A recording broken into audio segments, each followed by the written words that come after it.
ஆத்ம நமஸ்தே to all. இந்த tarot ரீடிங்கில் நம்ம பார்க்க போகிறது உங்களுடைய லவ் பற்றி தான் பார்க்க போகிறோம். இந்த லவ்வில் நீங்கள் எப்படி இருக்கீங்க, இந்த லவ் உங்களுக்கு என்ன விஷயத்தை கற்றுக் கொடுத்துருக்கு, உங்கள் லைஃப்பில் அடுத்து நீங்கள் மீட் பண்ணுவீங்களா, அடுத்த பர்சன் உங்களுக்கு புதுசாக வருவாங்களா, இதை பற்றின ஒரு ரீடிங் தான் இது ஒரு ஜென்ரல் ரீடிங் மட்டும்தான். இதில் உங்களுக்கு எது ரெசனேட் ஆகுதோ அதை மட்டும் நீங்கள் எடுத்துக்கோங்க, மற்றதை விட்டுருங்க. நம்ம சேனலை நீங்கள் இதான் ஃபஸ்ட் டைம் பார்க்குறீங்கன்னா மறக்காமல் சப்ஸ்கிரைப் பண்ணிக்கோங்க. பக்கத்தில் இருக்கக்கூடிய பெல் பட்டனையும் கிளிக் பண்ணிக்கோங்க. அப்போ தான் நான் போடக்கூடிய வீடியோஸ் எல்லாமே உடனுக்குடன் உங்களுக்கு நோட்டிஃபிகேஷனில் வந்துக்கிட்டே இருக்கும். இப்போ நம்ம இந்த ரீடிங்கில் போகலாம். உங்களுடைய பர்சனை மனசில் நினச்சிக்கோங்க. இந்த கார்டு எனர்ஜி கூட நீங்கள் கனெக்ட் ஆகுறதுக்கு ரெட் கலர் ஹார்ட் சிம்பிளை கமெண்டில் டைப் பண்ணிவிட்டு இந்த ரீடிங் நீங்கள் பாருங்கள். கார்டு எனர்ஜி கூட நீங்கள் கனெக்ட் ஆகிருவீங்க. உங்களுடைய லவ் எப்படி ஃபஸ்ட்டு மீட்டிங் உங்களுக்கு இருந்துச்சு அப்படின்னா, ஏதாவது ஒரு ஃபங்க்ஷன், அப்படி இல்லைன்னா நீங்கள் ஏதாச்சும் ஒரு கோவிலில் வச்சு தான் உங்கள் நபரை நீங்கள் பார்த்துருப்பீங்க. உங்களுக்கு அந்த நபரை அதிகமாக பிடிச்சிருக்கு, அவங்களுக்கும் அதிகமாக உங்களை பிடிச்சிருக்கு. இந்த லவ்வில் பிரச்சனையாக இருக்கக்கூடியது என்னென்னு பார்த்தீங்க அப்படின்னா, நீங்கள் ரிலிஜியன் வேறு சரியா? ஸோ உங்களுடைய ரிலிஜியனுக்கு அந்த நபர் செட் ஆக மாட்டாங்க, அதே மாதிரி அவங்களுடைய ரிலிஜியனுக்கு நீங்கள் செட் ஆக மாட்டீங்க. இதனாலேயே உங்களுடைய லவ் பார்த்தீங்க அப்படின்னா சேருமா சேராதா இந்த ஒரு இதில் தான் இருந்துகிட்ருக்கு. ஆனால் உங்களுக்கு எப்படியாவது அவங்க வேணும் அப்படின்னு நீங்கள் நினைக்கிறீங்க. ஒரு நேரத்தில் அந்த நபருக்கும் அந்த தாட் இருந்தாலுமே ரெண்டு பேருக்கு இடையில இருக்கக்கூடிய அந்த ரிலிஜியன் பிரச்சனைகளை பார்த்தீங்கன்னா நீங்கள் சந்திச்சுக்கிட்டே தான் இருப்பீங்க, சந்திக்கவும் நேரிடும். இது வரைக்கும் நீங்கள் உங்கள் லவரை பார்க்கல அப்படின்னா, நீங்கள் இனிமேல் மீட் பண்ணக்கூடிய அந்த புதிய லவ் உங்களுக்கு எப்படி இருக்கும் அப்படின்னா, கோயிலில் வச்சு மீட் பண்ணுற மாதிரி இருக்கும். இந்த மாதிரி தான் உங்களுடைய பார்ட்னரை நீங்கள் பார்ப்பீங்க.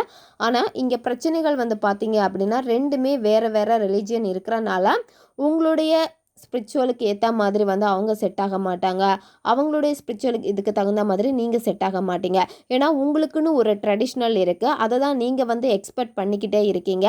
அது வழியாக தான் நீங்கள் மேரேஜ் பண்ணணும்னு நினைக்கிறீங்க. இந்த மாதிரி தான் இருக்கணும், இப்படி தான் கல்யாணம் நடக்கணும் அப்படின்னு நீங்கள் ஒன்று சொன்னீங்கன்னா, உங்கள் பர்சன் பார்த்தீங்கன்னா அவங்களுக்கு இருக்கக்கூடிய அந்த எக்ஸ்பெக்டேஷனை இங்கே சொல்லுவாங்க. சரியா? ஒவ்வொருத்தருமே பார்த்தீங்கன்னா உங்களுடைய ஓன் ரிலீஜியன் அந்த கல்ச்சரை தான் நீங்கள் ஃபாலோ பண்ணணும்னு நினைப்பீங்க. இதனால தான் உங்கள் ரெண்டு பேருக்கு இடையில செட் ஆகாமல் போகுது. இதனாலே ஒரு சிலருக்கு இது பிரேக்கப் ஆகிருக்கும், சிலருக்கு பார்த்தீங்கன்னா இந்த பிரச்சனைகள் தான் நடந்துக்கிட்டே இருக்கும். இங்கே என்ன அப்படின்னா, நீங்கள் உங்கள் பார்ட்னரை ட்ரூவாக லவ் பண்ணிட்டீங்க. ட்ரூவாக லவ் பண்ணனால இந்த இடத்துல இன்னொரு நபரை நினச்சி பார்க்க உங்களால் முடியலை. சரியா? நீங்கள் சொல்லக்கூடிய விஷயங்கள் இந்த மாதிரி தான் இருக்கும். உனக்கு கொடுத்த இடத்த நான் யாருக்குமே கொடுக்க மாட்டேன், நான் கல்யாணம் கூட பண்ணாமல் இருப்பேன், ஆனால் எனக்கு ஒன்று தான் பிடிக்கும், இந்த மாதிரியெல்லாம் நீங்கள் சொல்லுவீங்க உங்கள் பார்ட்னர்கிட்ட. அதே மாதிரி அவங்க ஒரு சில நேரத்தில் அவங்களும் இதே மாதிரி உங்ககிட்ட சொல்லுவாங்க. இருந்தாலுமே பார்த்தீங்கன்னா நீங்கள் ரொம்ப ஸ்ட்ராங்காக இந்த லவ்வில் இருந்திருக்கீங்க. இதே லவ் தான் உங்களை அதிகமாக காயப்படுத்தியிருக்கு. இந்த காயம் பார்த்தீங்கன்னா உங்கள் லைஃப்பில் மறக்க முடியாத ஒரு பெயின். சரியா? அந்த மாதிரி உங்களுக்கு ஒரு பெரிய ஒரு எக்ஸ்பீரியன்ஸே இது கொடுத்துருக்கு. ஸோ இதனாலே பார்த்தீங்கன்னா உங்களால் இன்னொரு பர்சனை உங்கள் லைஃப்பில் ஏற்றுக்க முடியலை. யாராவது உங்ககிட்ட நண்பர்களாக பழகினாலும் சரி, இல்லை யாராவது ப்ரப்போஸ் பண்ணாலும் சரி, உங்களுக்கு சில நேரம் அந்த நபரை பிடிச்சிருந்தாலுமே, புதிய ரிலேஷன்ஷிப்பில் பிடிச்சிருந்தாலுமே பயமாக இருக்குது. திரும்பவும் இதே மாதிரி ஒரு பெயின் எனக்கு வந்துருமோ, நான் திரும்பவும் ரொம்ப கஷ்டப்படுவேனோ, ரொம்ப ஹர்ட் ஆயிடுவேனோ அப்படின்னு சொல்லிட்டு ஒரு பயம் உங்களுக்கு இருக்கிறனால ஒரு புதிய ரிலேஷன்ஷிப்பை கூட உங்களால் முழுமையாக ஏற்றுக்க முடியாமல் இருக்குது.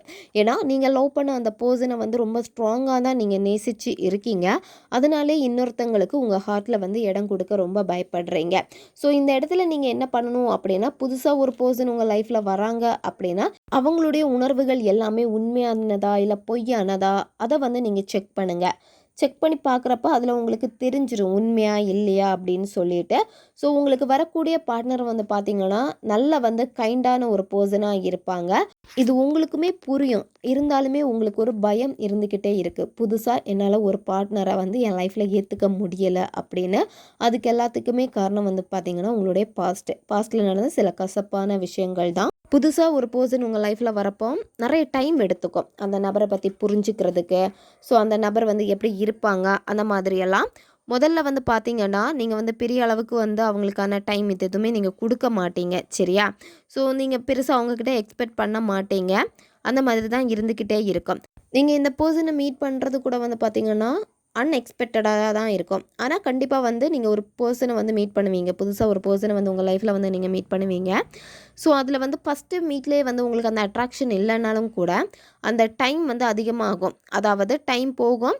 ஆனால் ஏதோ ஒரு இடத்துல வந்து பார்த்திங்கன்னா உங்கள் 2 பேருக்கு இடையிலையும் ஒரு கனெக்ஷனை வந்து இந்த யூனிவர்ஸ் வந்து ஏற்படுத்தி கொடுப்பாங்க. சரியா? ஸோ அதை வந்து நீங்கள் புரிகிறதுக்கே வந்து பார்த்திங்கன்னா டைம் எடுத்துக்கும். ஸோ இப்போ நீங்கள் செய்ய வேண்டியது எல்லாமே வந்து உங்களுடைய செல்ஃப் லவ்வில் வந்து நீங்கள் கான்சன்ட்ரேஷன் பண்ணுங்கள். ஸோ அந்த மாதிரி நீங்கள் பண்ணுறப்போ அப்படின்னா உங்கள் வாழ்க்கையில் உங்களுக்கு எது வேணும் எது வேணாம், இந்த நபரை நம்ம சூஸ் பண்ணலாமா இல்லை வேணாமா அப்படின்னு உங்களுக்கே புரிய ஆரம்பிக்கும். இது ஒரு ஜென்ரல் ரீடிங் தான். சரியா? இதை நான் மிக்ஸ்டாக கொடுத்துருக்கேன். இதில் நிறைய பேர் இந்த ரீடிங்கை வந்து பார்ப்பீங்க. இதில் உங்களுக்கு எது ரெசனேட் ஆகுதோ அதை மட்டும் நீங்கள் எடுத்துக்கோங்க, மற்றதை வந்து விட்டுருங்க. உங்களுக்கு பர்சனலான டேரோ கார்ட் ரீடிங் வேணும் அப்படின்னா நீங்கள் என்னை இன்ஸ்டா அல்லது மெயிலில் வந்து காண்டாக்ட் பண்ணுங்கள். அடுத்து ஒரு வீடியோ பதிவில் சந்திக்கலாம். நன்றி.